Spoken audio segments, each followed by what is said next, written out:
Reconnaissance, resilience, recovery. Put them together and you have a recipe for managing risk. Welcome to The Market That Moves America, a podcast from the National Center for the Middle Market, which will educate you about the challenges facing mid-sized companies and help you take advantage of new opportunities. Hurricanes and fires, political change, technological disruption that transforms industries. Middle market companies face all kinds of risks. Some of them threaten the very life of a company. How can they identify those risks, protect themselves, and build resilience?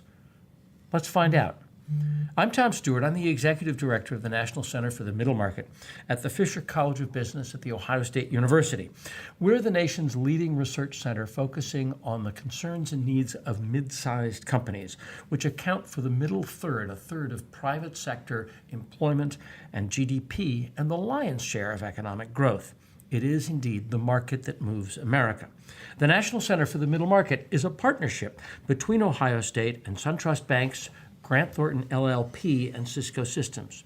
With me today is a special guest, Phil Renaud, who is the Executive Director of the Risk Institute at the Fisher College of Business. Phil, glad to have you. Thanks, Tom. Good to be here, and happy to talk about risk in this day and age, affecting middle market companies. Indeed. Well, tell us about the Risk Institute, first of all. I mean, you're across the hall from me, but... Other than that, aside from that, we're a relatively new center here at Ohio State, about three and a half years old, and we're approaching 30 members, and 6 founding members are included in the Risk Institute. Among those, Nationwide, EY, Ernst & Young, Huntington Bank, Battelle, the obviously OSU, and Aon are our founding members. And what's the mission of the Risk Institute? We focus on enterprise risk management. So the whole of risk as it impacts an enterprise. So within it's the risk that would involve a CEO and a board and the top leaders. Correct. This is the stuff that is across the whole enterprise that really needs to get to C-suite attention. Right. So we're focusing on risks involving strategy, risks involving the operational side of the business, certainly, and those risks that are insurable. Right. So we just did a survey of 1,000 middle market companies. Those are companies with revenues between $10 million and $1 billion a year, about 3 categories of risk. We looked at strategic risk, operational risk, and digital risk in particular. Strategic, we met things like macroeconomic changes in ownership, disruptive technology, large forces like that. Operations, meaning business continuity issues from things like hurricanes, supply chain disruption, and similar events. And digital, including both cybersecurity breaches and the breakdown of IT systems themselves. The first thing that we found is that fully half of the 1,000 companies we surveyed said that they had been hit by one or more of those in the last 2 years. Does that surprise you? No, not at all. In fact, I would have suspected it to be even higher than that, Tom, when you think about the impact on business today from any number of different areas. 1, technology changing as fast as it is. 2, extreme weather events. Just think about the last couple of months, right? The speed in which weather is upon us and the severity in which those storms are hitting us. And weather events of fire as well. I mean, fire, exactly right. Still, as we record this, just before Christmas, we are still seeing fires out of control in Southern California. And San Fran and L.A. area as well. And the speed of supply chain adds risk as well. The dynamics of how we move product, the size of the ships in which product is contained on those. So to the extent that there's a weather event, the amount of product that could be harmed because of that weather event grows geometrically. And of course, actually, you think about that, we had major storms in the southeast, and some of the biggest ports. I think Savannah is on its way to being the biggest port in the United States. I think Long Beach may still be, but just think about that and think about being a company that depends on those ports for your goods coming in or your goods going out. Absolutely. You think about the large ports of Seattle, Long Beach, Savannah, Newark on the East Coast. Any one particular event, a strike in Long Beach, could disrupt significant commerce in this country. So let me dig into digital a little bit, because I mean, if I think back to my own knowledge of risk and enterprise risk management, the phrase emerging, I think about 15 or 20 years ago, is that probably about right? Digital wasn't on the horizon. I mean, we did talk about the breakdown of computer systems in the back office, but cybersecurity risk, I mean, it's a couple of things that we found. First of all, 17% of companies said they've been hit by some digital problem in the last 2 years.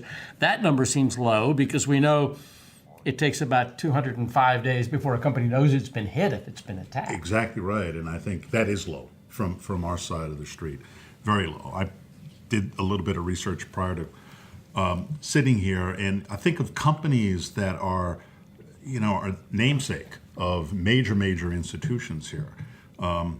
Intercontinental Hotels, Dun & Bradstreet, the IRS, Gmail, Brooks Brothers, Blue Cross, Verizon, on and on. So the talk list about, goes so I on think and sometimes mid-sized companies think those evil hackers with the black hats, they're going after the JP Morgan Chases or the Targets. They're not going after us. No, absolutely not. They're going after everyone. Just look at the list of companies that have been impacted in 2017. You either have been hacked or you don't know you've been hacked in many respects. Yeah. And one of the things that's going on in that business, and we talked about this on an earlier edition of this podcast, is that the rise of ransomware means that, they're just going out after anybody and just saying, send me 100 Bitcoin, and it doesn't matter how big your company is. Well, some research done by a firm called Control Risk Group, which is a major that thinks about ransomware and extortive crime, for example, had a study, and in 2007, 0% companies reported having any extortive attempts on them. In 2017, when they looked at it again, 28% of the companies 3 reported. out of 10 companies have got that black screen saying, Exactly. send us money or... Exactly, and that's not isolated to large companies, that's companies across the map. One of the things that I think is interesting in our survey, 49% recognized it as extremely or very challenging, which is to say the alarm bells went off. Emergency, emergency, emergency. But they also said, 2/3 of them said they cleaned things up within a month, and 60% said they recovered fully. So this seems in this category of risks to be a total fire drill, but or a 5-alarm fire, but one that you can put out if you're well prepared. You can put out if you're well prepared. I mean, if we think about some of the recent events, let's take Equifax, which impacted 143 million consumers. Including me, I assume you. Including me. But you think about what's the root cause of that? The root cause of was failure to apply a patch to their system. So it was a little event. Failure to provide a patch had a massive consequence to every one of us virtually. There's a recent event, eBay, on December 10th, actually, just a couple of days ago, that involved an interface with Google on how that interface failed, and in some respects, some very sensitive purchasing data got out in the general public. So again, how business is transacted in the case of Equifax, how I'm protecting my business with patches that are prescribed, and in the case of eBay and Google, how I'm transmitting this information between one another. So if you go beyond, I mean, the cyber risk is one, and of course it's changing all the time as the technology is changing and people are playing catch up.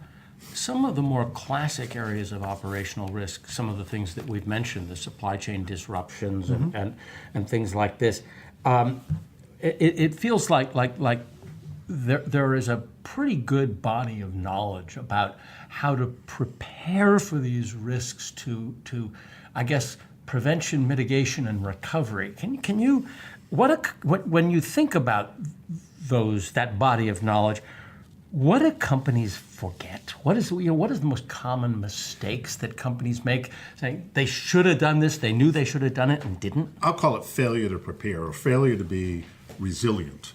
Okay, a couple of good examples in my world prior to coming to the university was doing some work for a number of middle market companies, and one middle market company had been using a vendor. This is a tier 1 supplier to make its final product for 25 years or more. And when we looked at the root cause of this particular event, which was a fire at a factory in Asia, spoke to leadership saying, had you done anything to prepare for the inevitable challenge that may exist with that particular vendor? The answer is, why would I? They've been doing work for us for 25 years. So it's that failure to be resilient. It's the failure to think about what are the options, to failure to think of alternative suppliers. So my light switch is always turned on. Why should I bother to stock Why should I worry? The lights are on. They're working today. And in this particular case, they had tools and dies, raw material, work in process. They had it all because they were a key vendor for 25 years. So if I'm, some of these guys, just in this case, the story you're talking about is a mid-sized company, but in some cases, a big company, a Procter and Gamble can have backups, can have backup data farms, can have all of the alternatives. If I'm a $50 million company, how do I afford that? I mean, I know one answer is you can't afford not to have it, but how do I identify that stuff which I absolutely have to spend on no matter how cheap I am? Well, I mean, one tool that we use or would suggest is, I refer to it as a director's risk assessment. So every year, go through your organization and prioritize things that could impact your business.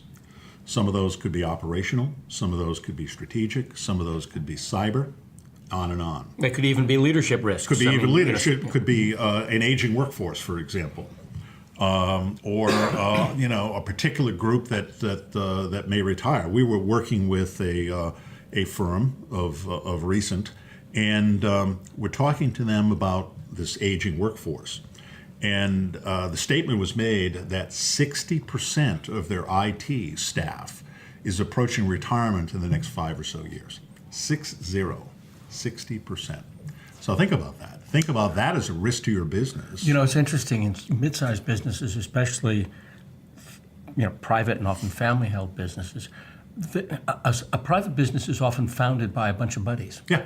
We all went to business school together. We're all golfing buddies, whatever it is, and the result is we're all about the same age. Right. And we've been working together now for 20, 30 years, and suddenly, we're beginning to realize that it's not just.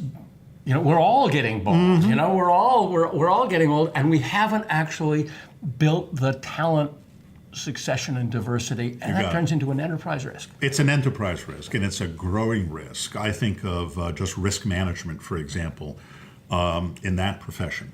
Many companies call us saying, Phil, can you help us find talent for risk management professionals? Mm-hmm.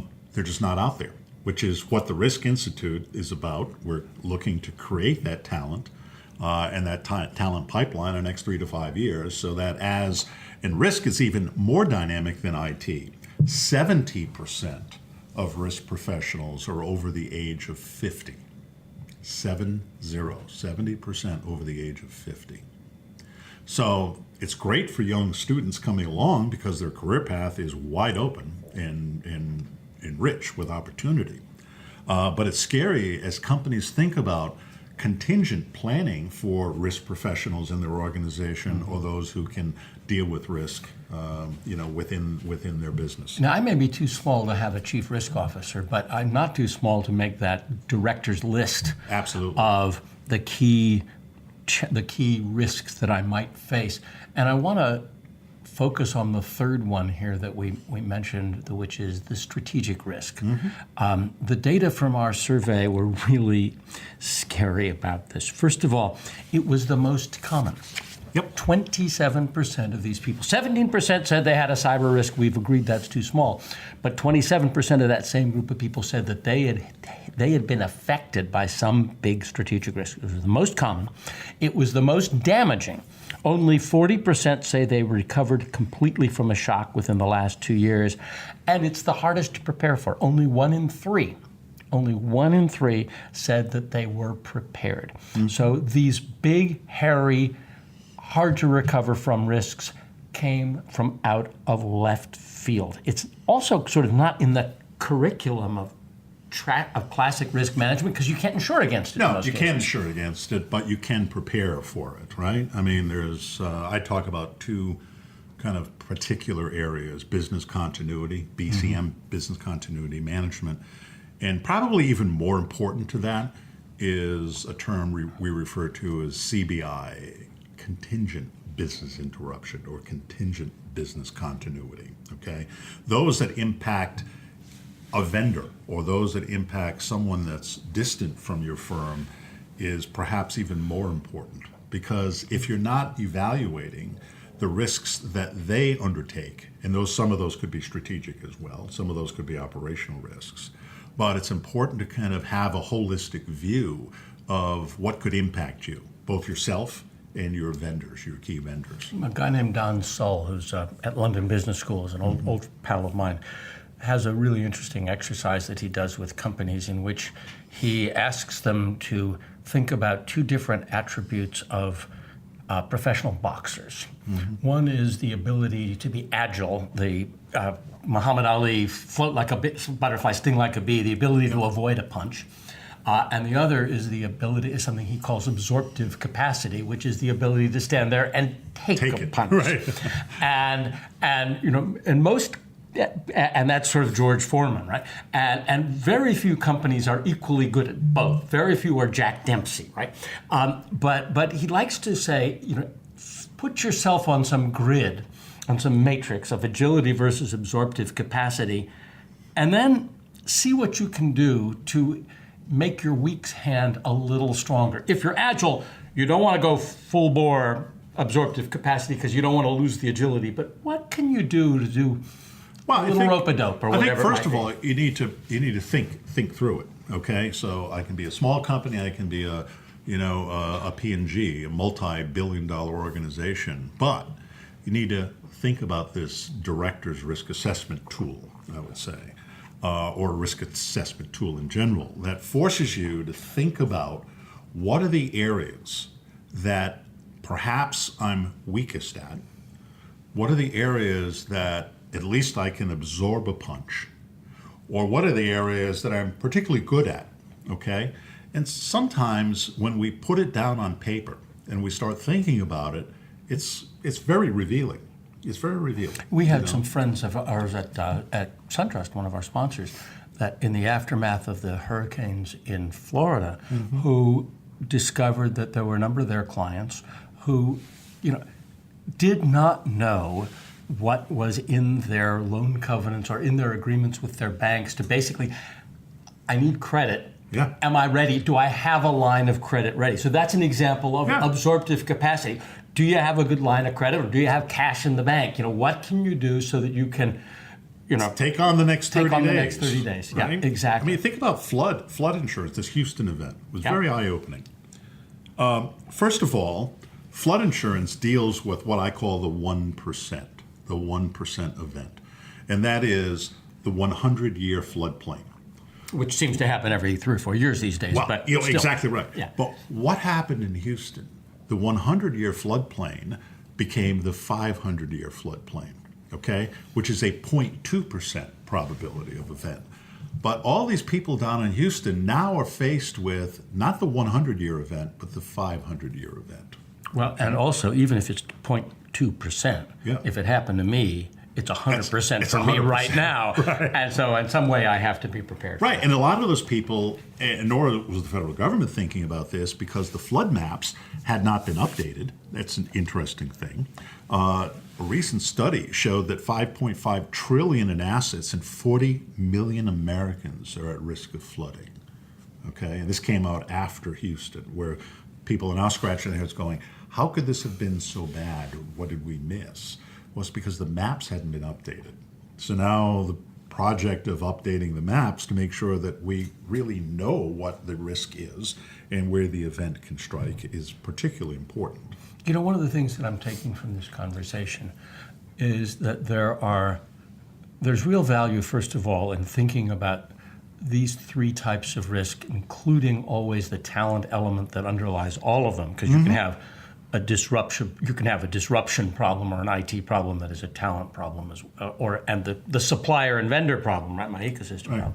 Right. But to sort of actually step back from today's business, say, wait a minute, you know, what could come from out of left field? What could hit us? What could, you know, what Uber could Uber us, or what other disruption could happen, and get your mind free there, and then start thinking about, what can I insure? What can I absorb? Well, first of all, what must I protect? Yeah, right. There's always, you know, a burning building. You know, what are the things I've got to take out of the burning building? What have I got to protect? But you know, what can be insured and replaced? Where can I build redundancy, and basically start working those things down so that then I say, what is the amount that I just have to be able to be resilient about? That's right. And sort of narrow the problem. Resilience goes well beyond what I can insure, okay? So let me give you a good example on cyber insurance, okay? Cyber insurance today, the market for cyber insurance 5 years ago was virtually non-existent. Now it's in high demand, okay? A middle market company can expect to pay for $1 million worth of coverage about $10,000.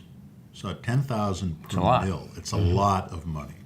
Now, that tells you how prevalent the attacks are. Well, exactly right? So it's a lower probability. So if I've got a high probability, then my cost is going to go up. But you think about, in order to get that cyber insurance, I'm going to expose my business to a lot of audit, all right? So they're not giving the $10,000 a mil away just to give it away. They're going to research how prepared you are, how resilient you are. What steps have you taken? Have you installed the proper patches? Do you have a proper department? Do you have skilled people, et cetera, focused on that? So the demand for cyber insurance is growing exponentially. Because of the events that have taken place, the pricing of that coverage is growing as well. So it's something that people have to really start paying attention to, okay? But let me go back a step. To be resilient doesn't necessarily cost you money, okay? It's time and preparation. So that example of the factory that I've been doing business for 27 years and everything is okay, had I taken some steps back, or this business taken some steps back and looked at, I've got all my eggs in one basket here. Would it make sense to look for an alternative supplier? That alternative supplier could be in another region, okay? So let's take Fukushima, for example. That event took just about everybody out in that one area. So I could have had an alternative vendor 10, 20 miles down the road. I'm still impacted by it. But if I have another vendor in another geographic region, then perhaps that's a smart thing to do. It builds some resilience. It builds some capacity in my business to also assist me to recover quickly, okay? Let's take supply chain and the speed at which supply chain moves today. No one's really creating warehouses anymore of product, are they, Tom? Right? Where I can go to a shelf and pull off 25 particular widgets. The supply chain moves so quickly that it's just in time, whether it's steering wheels to the big auto manufacturer or some other component, electronic component to, let's say, a middle market company. But what happens, these large shipping container boats, these boats hold upwards of 4,000 They might hold containers. your year's supply, yeah. Well, that's my point. That could be a whole year's supply. It's very efficient to move product on one boat because my cost goes down geometrically. But if I hit a tsunami on the way, and I lived through that when I was with a large retailer, we had our entire swimsuit line on one Swimming boat, with the fishes, right? that was swimming with the fishes and literally could have bet the business. It was that sensitive. So we think about it. Yeah, it was efficient to move it on one boat, but perhaps it would have been smarter if we divided it into 3 boats for that shipment. Yeah. Do you know, we're just about out of time, but what I'm hearing is really interesting. And naturally, one thinks about, we've been talking about strategic risk, operational risk, and particularly about digital risk. But I'm hearing a theme that you might call about the 3 R's, the reading, writing, arithmetic of risk, and one might be reconnaissance. Yep. And really getting a wide view of all 3 of these, right? Reconnaissance, one might be resilience. How do you build excess capacity, set extra vendors, the financial resilience you might need. And third is recovery. Yep. And that recovery is going to go a lot better if you actually have thought through what's going to happen and have your playbooks and so will resilience. I mean, so will deal if you have your playbooks and realizing the unthinkable. If you think about the unthinkable, you can make some plans for it and start recovering from it. And if you can think about reconnaissance, resilience, and recovery, maybe this risk animal can be, if not completely tamed, at least caged and domesticated from time to time. Exactly right. Right. Exactly. So with that, I want to thank you, Phil Renaud, who's the executive director of the Risk Institute at the Ohio State University Fisher College of Business, who is here to talk to us about how middle market companies can understand and cope with the risks that they face. And I'd like to thank you for listening to The Market That Moves America. Never miss a new episode. Subscribe to the podcast on iTunes, Stitcher, Google Play, or wherever fine podcasts can be found. And you can subscribe and learn more about us at our website, middlemarketcenter.org. Thanks very much.